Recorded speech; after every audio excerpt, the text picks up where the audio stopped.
আমি গতকাল রাত্রে প্রোগ্রাম শেষ করে আমি রওনা দিয়েছি। এই প্রোগ্রাম শেষ করে রওনা দেওয়ার পরে কুষ্টিয়া, সবাই চেনেন না কুষ্টিয়া? কুষ্টিয়া ভার্সিটি থেকে আমি একটু সামনে যখন আমাদের গাড়ি যখন 1 কিলোমিটার গেছে, ডাকাত চক্রের দল প্রায় 18 জন সমস্ত গাড়িটাকে আটকায় ফেলছে। সামনে একটা গাছ ফেলা রাখছে, সমস্ত গাড়িগুলা সব বন্ধ হয়ে গেছে। এমত অবস্থার ভিতরে আমাদের গাড়িগুলাও সব আটকে গেছে।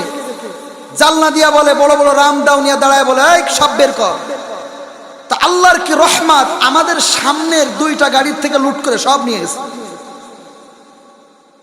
তো আমাদের গাড়ির ভিতরে যারা ছিল সবাই মোটামুটি আমরা সকলেই ত্রিপল লাইনে আমরা ফোন দিছি। ফোন দেওয়ার পরে সঙ্গে সঙ্গে পুলিশ, পাশেই থানা ছিল, থানা থেকে পুলিশ আইসা আমাদের গাড়ির পাশে দাঁড়াইছে আলহামদুলিল্লাহ। আর আমাদের গাড়িতে আর হামলা করতে পারি নাই। আল্লাহ বড়ই হেফাজত করছে এই ডাকাতের দল।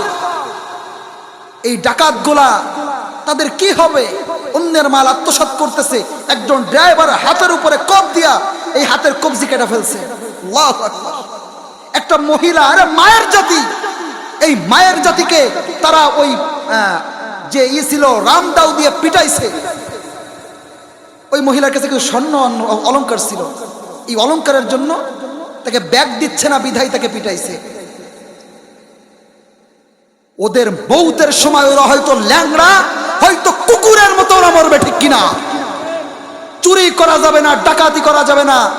আল্লাহ দিন মজুরি, এই লালমনিরহাটের মুসলমান যারা আমরা আছি তারা আলহামদুলিল্লাহ অধিকাংশ খেটে খায়, নিজের পরিশ্রম করে খায়। এদের রক্তের ভিতরে একটা বরকত আছে, ঠিক কিনা? এদের রক্তের ভিতরে একটা মনুষ্যত্ব আছে।